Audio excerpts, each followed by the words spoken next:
Hello, I'm Austin Leduc, the Assistant Director for the Center for Safeguarding Minors and Vulnerable Adults at St. Paul University, Ottawa, Canada. Welcome to our podcast episode with Professor Šimo Maršić. Professor Maršić is Associate Professor of Pastoral Theology at the Catholic Theological Faculty of the University of Sarajevo, teaching also in the Interreligious Master Program. He has a PhD in youth work from the Redemptor Hominis Pastoral Institute at the Lateran University in Rome. He has since published 4 books, several articles, and presented extensively on subjects related to youth work, both nationally and internationally. Thank you for tuning in. Welcome. Hello, Professor Maršić, and thank you for joining us today for this podcast episode. It's very nice to have you here today. Thank you very much for inviting me, and I'm very glad and happy to be with you and to dive a little bit more into our theme. Wonderful. Thank you. So the podcast today will be talking about the webinar, going into a little bit more detail that you gave, part of the Trustworthy Ministry series that we had with the Center for Safeguarding Minors and Vulnerable Adults. So the first question that we have to dive a little bit further into the topic is, in your view, what are the greatest obstacles to practicing or implementing servant leadership within institutions today? And maybe if you can, just give a very brief overview of what servant leadership is. Yes, I would just say a few words about the servant leadership as a model that really is a model of Jesus' way of leading, and servant leadership is a model that puts the others around us on the first place. And the leader is the one that serves the others, and not the one that directs, and that the one that has all power. Or another way, if we are saying that another way, his power or her power in the servant leadership is coming out of the way he or she serves to the others, and that kind of leadership is the one that in today's way of doing the things and leading the different organizations and institutions is the model that is being implemented and has some good results. And it especially is very interesting and adaptive to the model of synodal church inside of the Catholic Church, where we are listening to each other, where we are all people of God and going together towards and with Christ together to the kingdom of God. What are the obstacles to this servant leadership? If we see it clearly in the way that Jesus was leading his disciples, and the way that he was relating to the others who were around him. He put himself as the one who serves the others, and he made the example of this way of leadership, saying that once he washed the feet of his disciples, he said, "If I did this to you, then you are invited also to do it to the others." And I see that the obstacles for this kind of leadership, even we see it in Jesus' kind of leadership today, is the culture that we are living in, the power that we see that we see in today's world. If we see the all institutions, we see that the people who have more power, they are better leaders, and the mentality of the people also. And I would say that also the culture of instant solutions, this kind of leadership, servant leadership, takes time, respects the others, and takes time also in sense that we cannot see the result immediately. We are working with the people. It's relational. It is something that is, I think, I would say that it is in contrast with today's culture, and therefore we see a lot of organizations would not accept this style of leadership. Even in the church, we have the structure that is already there, and I think also the hierarchical structure of the church is something that somehow makes or creates the wall towards this kind of leadership.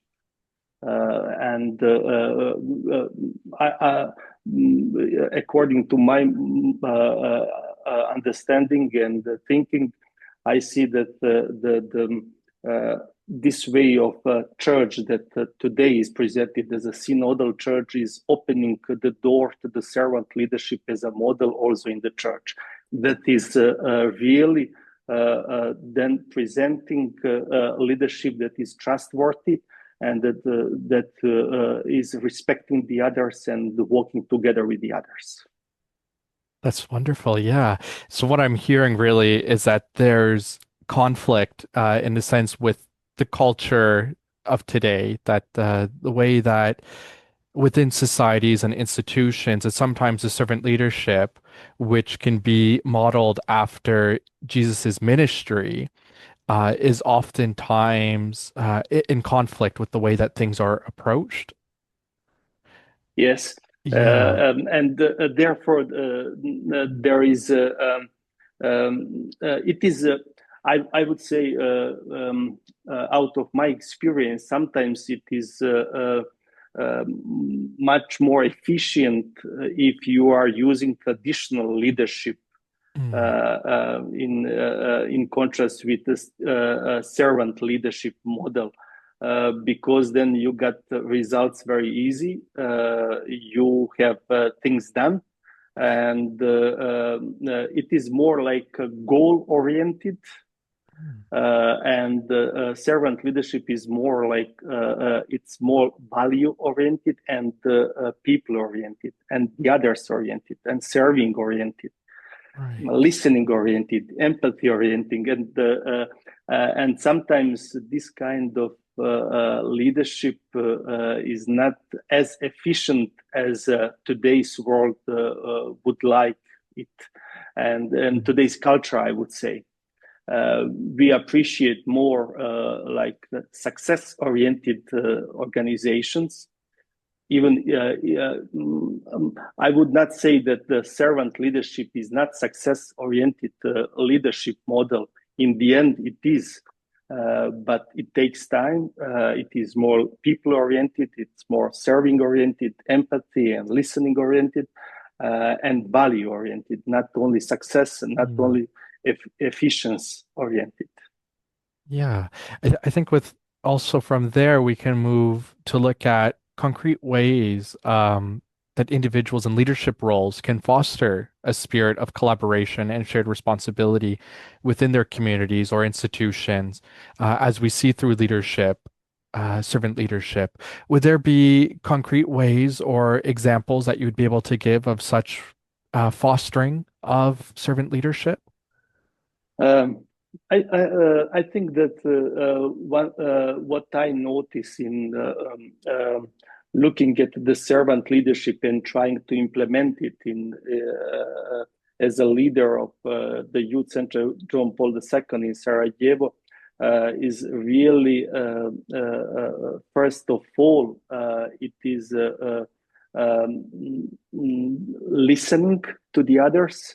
And involving the others into the decision-making process, empowering them, sometimes the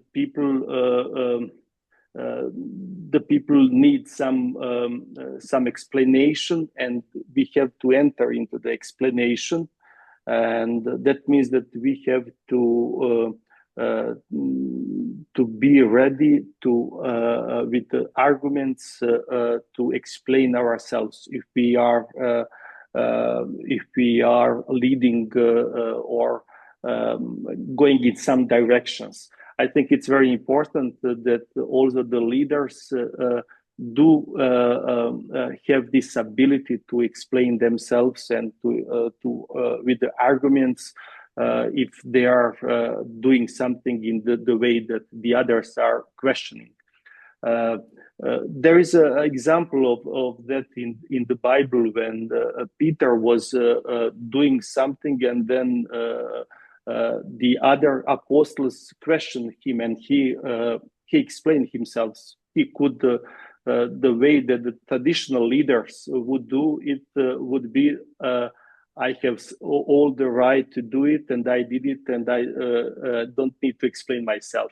So it is accountability. I would maybe that's a good word that it is needed also in servant leadership. So accountability not only from lower part to the higher part of leaders. If we have this different kind of pyramid in servant leadership, then the leader have also to be hold account.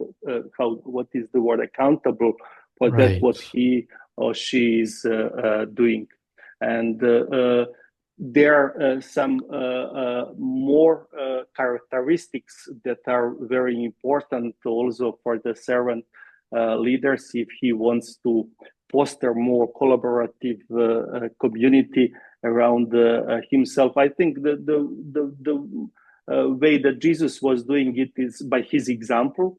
So if I need if I want the others to do something, I have to show with my example that that what I am saying, that I am living and I am doing also. There are some more characteristics that is that are needed. For example, that the leader has to have faith, hope, and love for the others.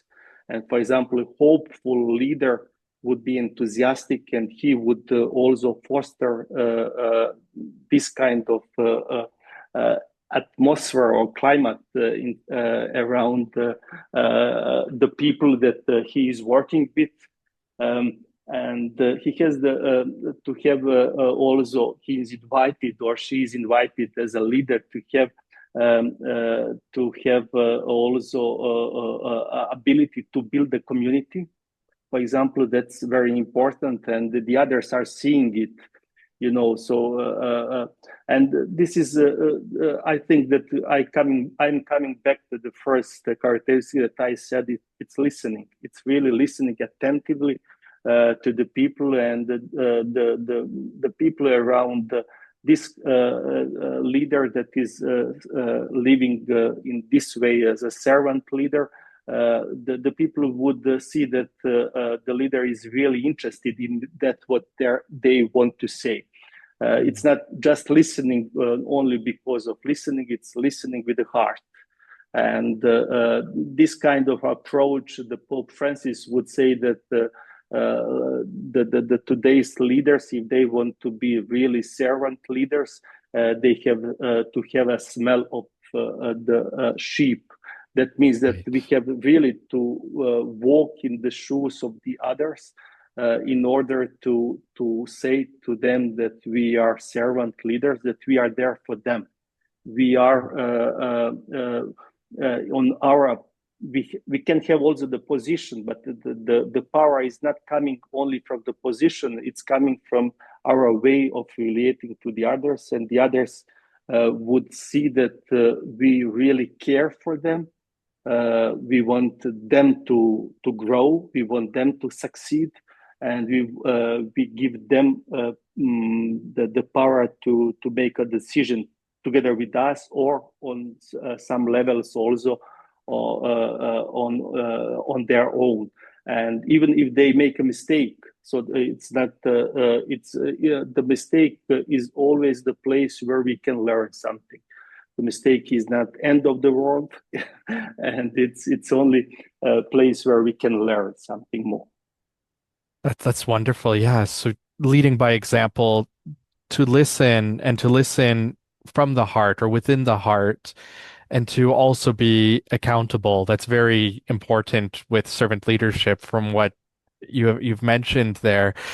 So with that being said, perhaps we can look at formation programs as well within institutions, and how can that help to better prepare future leaders to adopt a servant leadership mindset? And maybe at the same time, too, you had mentioned about the St. John Paul II Youth Center in Sarajevo, and especially working with young people. I guess that also loops in with the formation as well. So able to provide a little note on formation programs to help prepare servant leadership, as well as talking a little bit about the center in Sarajevo. Yeah, thank you for this question. It's really the way that or the place where we are trying to implement this kind of leadership in this institution, St. John Paul II Youth Center in Sarajevo. So the whole idea of youth center is it's organized by the idea that the young people are those who are subject or who are the one that are working with the young people. All programs are organized in the way that the young people are there for the young people. So in order to have young people for the young people, we have to have a good formation for them. And in this way, this formation is always there to help them to grow, first of all, in their own faith, in their ability to be there for the young people, in their ability also to make the decisions, in their ability to. I think this point is very important in today's work with the young people, to take responsibility. And the formation is really organized in that way that to help young people to take responsibility if they are working with a group of young people, and to have the clear idea what they would like to say, and to say that in the way that the young people could understand it. And then the young people are listening to the young people more than they are listening to the older people. That's clear, because especially to the priests, because they know that we priests have to say certain things. But if they hear those ideas and the visions from the young people, it's something that is that they are taking to their heart more deeply, and they can associate with that much more than they can associate with our lectures as a priest or older people. And therefore, for us, the formation is a very important part of the whole idea of the servant leadership, and it has to be organized on different levels. So if we have, for example, at the youth center, there is a pastoral team, and they have different kind of projects, pastoral projects they are leading. And in each project, there is a group of young people who are being prepared for, who would go to formation, and then they would lead smaller groups of the young people. They would be then accountable to the coordinator of the project, and the coordinator serves them. So that's the idea that we always say that at the youth center, if we have pyramid differently, on the first place there are young people, and then after young people there the young volunteers who are working with those young people, and coordinators of the projects, of the different pastoral projects inside of the youth center. They are serving those volunteers who are working with the young people, empowering them, delegating them, giving them responsibility, so they can come and ask the questions. So always they are standing them for them always if we have programs for the young people. And then these coordinators, they have a person at the level of the youth center whom they can always ask the questions, and this person is always there for them, to empower them, to help them, to encourage them, and to serve them in the end. And it happens sometimes, for example, in this youth center, that and I think that is a good way things should be organized, that the young people coming to the youth center, they don't know who is the leader there.